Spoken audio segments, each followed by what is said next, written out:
हाय दोस्तों, आज मैं आप सभी को जो है वृत्त की एकदम बेसिक से समझाने वाली हूँ कि वृत्त का त्रिज्या क्या होती है, व्यास किसको कहते हैं, परिधि किसको कहते हैं, क्षेत्रफल किसको कहते हैं, इस सब के बारे में आपको बताने वाली हूँ। चलो मैं वीडियो को स्टार्ट करती हूँ और वृत्त की कॉन्सेप्ट को समझती हूँ। तो यहाँ पर समझिए कि इस तरीके से जो इस तरीके को क्या बोलते हैं, इसको बोलते हैं वृत्त। इसके एकदम बीच में क्या होता है, केंद्र बिंदु होता है और केंद्र बिंदु से परिधि को छूती है, इसको बोलते हैं त्रिज्या। यानी केंद्र बिंदु से परिधि को छूने वाली रेखा को हम बोलते हैं त्रिज्या। आप कहें कि परिधि किसको कहे, जो लाइन देख रहे हैं इस तरीके से, ये बाउंड्री को जो देख रहे हैं इसी को बोलते हैं हम परिधि। इसको क्या बोलते हैं, परिधि बोलते हैं। तो केंद्र बिंदु से परिधि को छूने वाली रेखा को हम क्या बोलेंगे, त्रिज्या कहते हैं। त्रिज्या को छोटे आर से दर्शाते हैं, यानी कि आर क्या होता है, त्रिज्या होता है। यानी कि केंद्र बिंदु से परिधि को किधर भी छुए सब क्या कहलाएगी, आपकी त्रिज्या कहलाएगी। केंद्र बिंदु से परिधि को किधर भी छुए वो सब क्या है, त्रिज्या होती है। तो समझ गए कि परिधि किसको कहते हैं, त्रिज्या किसको कहते हैं। आप समझ गए कि व्यास और जीवा किसको कहते हैं। इस तरीके से क्या है, एक वृत्त है और वृत्त पर जो है एकदम बीच में क्या होता है, इसका केंद्र बिंदु होता है। आप वृत्त की परिधि पर जो होता है अनेक सारे बिंदु होता है, यानी कि इस तरीके से dot dot dot dot dot इतना नजदीक होने के कारण जो है ये एक परिधि का निर्माण करता है। तो इसलिए इस पर क्या, परिधि पर क्या होता है, बिंदु की संख्या अनेक होती है। तो परिधि पर उपस्थित किन्हीं दो बिंदु को मिलाने वाली रेखा को क्या बोलते हैं, हम जीवा बोलते हैं। परिधि पर उपस्थित किन्हीं दो बिंदु को मिलाने वाली रेखा को क्या बोलते हैं, हम जीवा बोलते हैं। यानी कि परिधि पर उपस्थित किन्हीं दो बिंदु को मिलाने वाली रेखा को क्या बोलेंगे, जीवा बोलेंगे। अगर परिधि को मिलाने वाली इस तरीके से देखिए, ये क्या है, परिधि को दो बिंदु से मिलाई रेखा, तो क्या होगा, जीवा होगा। लेकिन ये क्या केंद्र बिंदु से होकर गुजरा है, तो इसको बोलेंगे व्यास। इसको क्या बोलेंगे, व्यास कहते हैं। अगर परिधि पर उपस्थित किन्हीं दो बिंदु को मिलाने वाली रेखा जो है अगर केंद्र बिंदु से होकर गुजरती है तो वो आपकी व्यास कहलाती है। किधर से भी होकर गुजरे क्या कहलाएगी, व्यास कहलाएगी।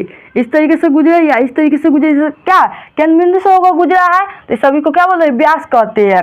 तो व्यास किसको कहते हैं, तो वृत्त की लिखेंगे, वृत्त की सबसे बड़ी जीवा, सबसे बड़ी जीवा व्यास कहलाती है। वृत्त की सबसे बड़ी जीवा क्या कहलाती है, व्यास कहलाती है। ये ऑब्जेक्टिव में पूछा जाता है कि वृत्त की सबसे बड़ी जीवा तो व्यास कहलाती है। यानी कि क्या होता है कि और केंद्र से जितनी ही दूर जीवा रहेगा उतनी ही छोटा कहलाती है और केंद्र से जितने नजदीक रहेगा उतने ही बड़ी कहलाती है। तो इस तरीके से समझिए कि व्यास क्या किसको कहे और जीवा किसको कहे। आप समझिए कि यहाँ पर क्या है, ये एक वृत्त है, इसके बीच में क्या है, केंद्र बिंदु है। केंद्र बिंदु से इधर परिधि को छुआ दे क्या हो गया, त्रिज्या हो गया। फिर इसको इधर छुआ दे वो भी त्रिज्या हो गया। क्या त्रिज्या हो गया, दो त्रिज्या हो गया। इधर आप इसको देख सकते हैं कि कितने सो, यानी कि दो परिधि के इस बिंदु को छुए, यानी कि दो बिंदु को छुआ और छूने वाली रेखा को क्या बोलते हैं, व्यास जीवा कहते हैं। लेकिन ये किससे होकर गुजरा है, केंद्र बिंदु से होकर गुजरा है, तो इसलिए इसको क्या बोलते हैं, व्यास कहते हैं। अब व्यास को हम डी से दर्शाते हैं, यानी कि व्यास जो है दो त्रिज्या के बराबर होती है। यानी कि व्यास जो होती है वो आपका दो त्रिज्या के, यानी कि त्रिज्या की दुगनी क्या होती है, व्यास होती है। त्रिज्या की दुगनी क्या होती है, व्यास होती है। यानी कि मान लीजिए कि आपकी त्रिज्या 3 सेंटीमीटर रहेगी तो इसकी व्यास क्या कहोगे, तो इसकी 3 के दुगना 6 सेंटीमीटर हो जाएगा। तो इस तरीके समझ लीजिए कि परिधि क्या हो गया, व्यास क्या हो गया, समझ लीजिए। आप इधर समझिए फिर से कि यह एक वृत्त है। वृत्त क्या है, वृत्त है और वृत्त को जो है जीवा इस तरीके से दो भाग में बांट दिया। कितने भाग में बांट दिया, दो भाग में। तो ये जो इस वाले भाग को क्या बोलेंगे, हम वृत्तखंड बोलते हैं। इसको क्या बोलेंगे, वृत्तखंड। और इस भाग को भी क्या बोलेंगे, वृत्तखंड ही बोलेंगे। दोनों भाग को क्या बोलेंगे, वृत्तखंड बोलेंगे। कभी कभी क्या होता है जब इसको बांटा जाता है तो कोई एक बड़ा कोई छोटा हो जाता है तो उसका भी नाम अलग हो जाए। जैसे किस तरीके से हम बांटे वृत्तखंड को, वृत्त को इस तरीके से हम जीवा खींचे इस पर, तो क्या होगा, दो भाग वृत्त पर अगर जीवा खींचे तो क्या होगा, दो भाग में बट गया, एक भाग इधर हो गया, एक बट इधर हो गया। तो ऊपर वाला क्या है, बड़ा है, नीचे वाला क्या है, छोटा है। इसका भी नाम चेंज हो जाएगा। तो छोटे वाले को क्या बोलेंगे, लघु वृत्तखंड।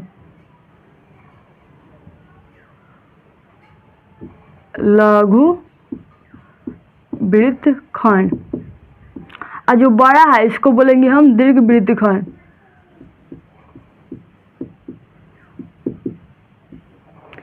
तो जब वृत्त पर जीवा खींचा जाता है तो दो भाग में वृत्त बढ़ जाता है, तो बड़े भाग को बोलते हैं दीर्घ वृत्तखंड और छोटे वाले को लघु वृत्तखंड बोलते हैं। इस तरीके से हुआ। अब यहाँ पर समझिए कि क्षेत्रफल किसको कहते हैं। तो ये क्या है, वृत्त है। क्या वृत्त है, वृत्त के पीछे क्या केंद्र बिंदु है। तो ये जो इस लाइन को देखे इसको क्या बोलते हैं हम, इसको हम बोलते हैं परिधि। अब परिधि बराबर क्या फॉर्मूला आ जाएगा, वृत्त की परिधि का फॉर्मूला क्या होता है, 2πr हो गया। और इसके बीच वाले को क्या बोलते हैं हम, क्षेत्रफल। एकदम जो वृत्त के जो बीच वाला भाग हुआ उसको बोलते हैं हम एरिया। तो अगर क्षेत्रफल निकालना होगा वृत्त का क्षेत्रफल बराबर क्या लिखिएगा, πr²। और पाई बराबर कितना हो जाएगा, 22/7, यानी कि पाई का वैल्यू 22/7 हो गया। तो याद रखिएगा, अगर वृत्त का परिधि निकालने के लिए करेगा तो 2πr, वृत्त का क्षेत्रफल करेगा तो πr² हो जाएगा। आप समझिए कि अर्धवृत्त क्या होता है। देखिए ये वृत्त है, क्या है, वृत्त है। इसको अगर हम वृत्त को, एक वृत्त को अगर हम आधा कर दें, यानी कि काट कर हटा दें आधा, तो क्या बचेगा, आधा वृत्त बच गया इस तरीके से। तो इसी को बोलते हैं हम अर्धवृत्त, यानी कि वृत्त का आधा, इसको क्या बोलते हैं हम, अर्धवृत्त बोलेंगे, अर्धवृत्त। इसको क्या बोलेंगे हम, अर्धवृत्त बोलेंगे, क्योंकि क्या है, वृत्त का ये आधा है, इसको बोलते हैं अर्धवृत्त। अब इसका देखिए ये बीच वाले क्या होता है, क्षेत्रफल होता है। वृत्त का क्या है, क्षेत्रफल है। अगर इसका कहेगा अर्धवृत्त का क्षेत्रफल निकालिए, अर्धवृत्त का क्षेत्रफल बराबर फॉर्मूला क्या हो जाएगा, तो पूरा क्या है, वृत्त का आधा है, यानी कि हमको क्षेत्रफल निकालना, तो पूरा वृत्त का क्षेत्रफल का फॉर्मूला क्या होता है, πr²। तो पूरा का लिखेंगे πr²। और जब तो पूरा वृत्त का क्षेत्रफल क्या था, πr²। इसका आधा का क्षेत्रफल क्या है, इसमें 2 से भाग लगा दीजिए, यानी कि अर्धवृत्त का क्षेत्रफल हो गया। इस तरीके से होता है ना, तो इस तरीके से होगा, πr² हो जाएगा इंटू 1/2, ये फॉर्मूला होता है। दोनों फॉर्मूला याद रखिएगा, πr²/2 या πr² इंटू 1/2 होता है, क्योंकि कहा है कि अर्धवृत्त का क्षेत्रफल, तो वृत्त का क्षेत्रफल का आधा हुआ। तो इस तरीके से आप कहेगा कि अब इस लाइन को क्या बोलते हैं, परिधि। इस जो लाइन है इसको क्या बोलते हैं, परिधि बोलते हैं। तो कहेगा कि अर्धवृत्त का परिधि, अर्धवृत्त का, वृत्त की परिधि। तो अर्धवृत्त का परिधि का फॉर्मूला क्या होता है, तो इधर समझिए, इस तरीके से एक वृत्त है, इसको जो इधर ये क्या है, πr है, और फिर इधर क्या है, πr है, यानी कि πr प्लस में πr मिलकर क्या हुआ, 2πr हुआ। तब जाकर क्या हुआ, परिधि का परिधि निकला, यानी कि ऊपर में πr नीचे πr, तब जाकर क्या हुआ, एक परिधि बना। तो यानी कि अर्धवृत्त का परिधि पूछ रहा है, तो अर्धवृत्त का परिधि क्या हो जाएगा, तो इतना का इधर भाग कीजिए, ये क्या हो गया, πr। इधर देखिए केंद्र बिंदु से इधर परिधि को छुड़ा दे, इसको त्रिज्या बोलेंगे, फिर इधर छुड़ा दे, इधर त्रिज्या, यानी कि 2 को त्रिज्या हो गया, यानी कि πr प्लस में 2 त्रिज्या। तो इसका फॉर्मूला क्या हो जाएगा, πr प्लस में क्या हो, त्रिज्या, 2 को त्रिज्या, तो 2 त्रिज्या। अब इसमें देखिए दोनों में क्या है, दोनों में त्रिज्या है, यानी क्या, r कॉमन ले लीजिए। तो r कॉमन लीजिएगा तो पाई प्लस में 2 आ गया, ये फॉर्मूला होता है इसका। यानी कि अर्धवृत्त की परिधि पर क्या हो गया, r इंटू पाई प्लस में 2 हो गया। अब पाई का मान बैठा लीजिए, तो पाई का मान क्या होता है, r इंटू पाई का मान 22/7 होता है, प्लस में 2, दोनों का एलसीएम निकालिए, तो त्रिज्या बराबर क्या हो जाएगा, एलसीएम 7, 22 प्लस में 7 दूना 14 होता है, यानी कि त्रिज्या बराबर क्या जाएगा, 4 दूं 6, 1 का 3, 36/7 इसका आंसर, यानी त्रिज्या की इंटू हो जाएगा, त्रिज्या इंटू।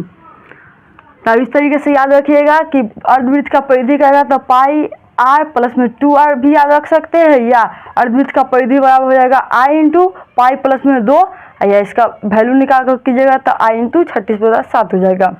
तो इस तरीके से आप अर्धवृत्त का क्षेत्रफल समझ गए, परिधि समझ गए। क्या आप समझे कि हम त्रिज्या खंड किसको कहते हैं और उसका चाप की लंबाई क्या होती है, ये आपको समझना है। तो इधर देखिए इस तरीके से एक वृत्त है, इधर छुए दी त्रिज्या कहलाएगी, फिर इधर छुए दी त्रिज्या है। आई जो लाइन देख रहे हैं ये क्या है, इसी को बोलते हैं चाप। इसको क्या बोलते हैं, चाप बोलते हैं। परिधि का एक भाग को ही चाप बोलते हैं, सबको क्या बोलते हैं, परिधि बोलते हैं। इस परिधि का ही एक छोटा सा भाग है जिसको क्या बोलते हैं, चाप बोलते हैं। और इसको बोलेंगे त्रिज्या, इसको बीच वाले को क्या बोलेंगे, त्रिज्या खंड बोलेंगे। यानी कि त्रिज्या और चाप के बीच वाले भाग को क्या बोलते हैं, त्रिज्या खंड बोलते हैं। ये हुआ त्रिज्या खंड, ये हुआ चाप, इसको क्या बोलेंगे, चाप बोलेंगे। और त्रिज्या खंड का करेगा क्षेत्रफल निकालने के लिए, तो त्रिज्या खंड का क्षेत्रफल बराबर फॉर्मूला क्या हो जाएगा, त्रिज्या खंड का क्षेत्रफल बराबर फॉर्मूला हो जाएगा, त्रिज्या खंड का क्या, यानी कि पूरा का क्षेत्रफल बराबर, पूरा का क्षेत्रफल क्या होता है, यानी कि वृत्त का क्षेत्रफल का फॉर्मूला पाई आर स्क्वायर होता है। और आप जानते हैं कि वृत्त के केंद्र बिंदु पर जो पूरा एक चक्कर लगाने में कितनी डिग्री का कोण बनता है? 360 डिग्री का कोण बनता है। 360 डिग्री का कोण बनता है तो यहाँ पर हो जाएगा इंटू थीटा बटा में 360 डिग्री। कितना हो गया? थीटा बटा 360 डिग्री, यानी कि त्रिज्या खंड का क्षेत्रफल क्या था? पाई आर स्क्वायर इंटू थीटा बटा 360 हो गया। अब मान लीजिए कि आपको त्रिज्या दे दिया जाएगा, त्रिज्या आपको दे दिया जाएगा और कोण का मान दे दिया जाएगा, तो यहाँ पर आप बैठाइएगा, पुट कीजिएगा तो आपका त्रिज्या खंड का क्षेत्रफल निकल जाएगा। अब देखिए चाप, ये हुआ चाप, इसको क्या बोलते हैं? चाप बोलते हैं। कह रहा है कि चाप की लंबाई बराबर, तो चाप की लंबाई बराबर फॉर्मूला क्या जाएगा?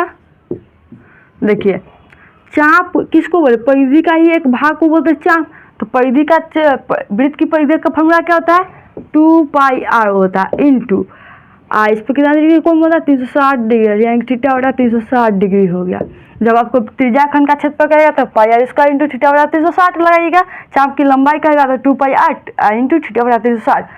अब यहाँ पर आपको त्रिज्या दिया रहेगा, कोण दिया हुआ रहेगा, तो आप इस तरीके से पुट कीजिएगा तो आपको चाप की लंबाई निकल जाएगा। तो इस तरीके से अभी हम क्या बताए? वृत्त का एकदम बेसिक से कॉन्सेप्ट को समझाई हूँ कि वृत्त का परिधि क्या होता है, क्षेत्रफल क्या होता है, त्रिज्या खंड किसको कहते हैं, लघु वृत्त खंड किसको कहते हैं, इस तरीके से। और आपको इससे संबंधित जो क्वेश्चन होगा वो आपको नेक्स्ट वीडियो में देखने को मिलेगा। तो यदि मेरे वीडियो अच्छे लगे हो तो वीडियो को लाइक कीजिएगा, शेयर कीजिएगा। यदि मेरे चैनल पर नए हो तो मेरे चैनल को कर दीजिए सब्सक्राइब, इस तरह के वीडियो को पाने के लिए। तो थैंक्स फॉर वॉचिंग।